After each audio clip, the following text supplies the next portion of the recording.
एक से भले दो, दो से भले तीन। कुछ इसी सिद्धांत पर चलकर अब कांग्रेस बंगाल में एक नया खेला करने की सोच रहा है।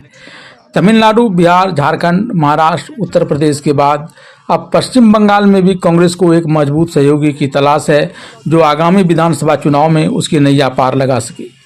कांग्रेस पार्टी अब पश्चिम बंगाल में वाम दलों के साथ अपने गठबंधन को खत्म कर तृणमूल कांग्रेस के साथ नई पारी शुरू करने की जुगत लगा रही है। पार्टी की कोशिश है कि आगामी विधानसभा चुनाव में टीएमसी और कांग्रेस का गठबंधन चुनाव मैदान में उतरे।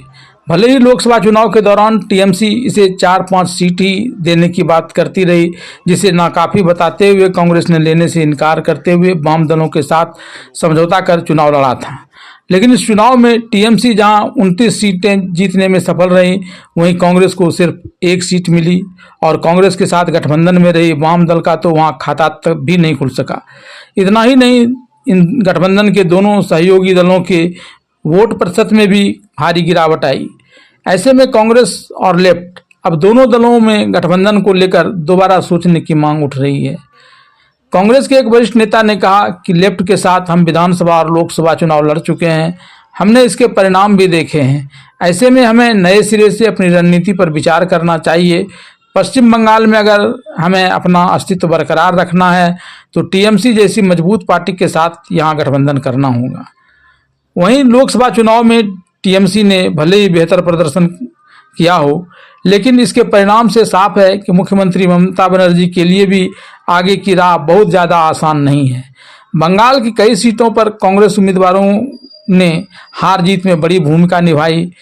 चुनाव में करीब 4 सीट ऐसी थी जहां टीएमसी को कांग्रेस की वजह से हार का सामना करना पड़ा। इसके साथ राज्य की ज़्यादातर नगर निगम और नगर पालिका परिषदों में तृणमूल कांग्रेस को बीजेपी से कम वोट मिले। यहाँ तक कि भवानीपुर की जिस सीट से मुख्यमंत्री ममता बनर्जी विधायक हैं, उस विधानसभा में भी बीजेपी का लोकसभा में बेहतर प्रदर्शन रहा।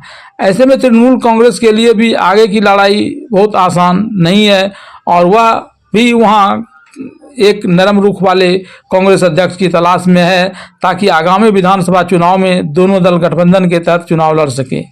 टीएमसी लगातार यह कहती रही है कि पश्चिम बंगाल में कांग्रेस के साथ अधीर रंजन चौधरी की वजह से गठबंधन नहीं हो सका। पार्टी की एक वरिष्ठ ने कहा कि प्रदेश अध्यक्ष के पद से अधीर रंजन चौधरी ने लोकसभा चुनाव के बाद अपना इस्तीफा दे दिया है।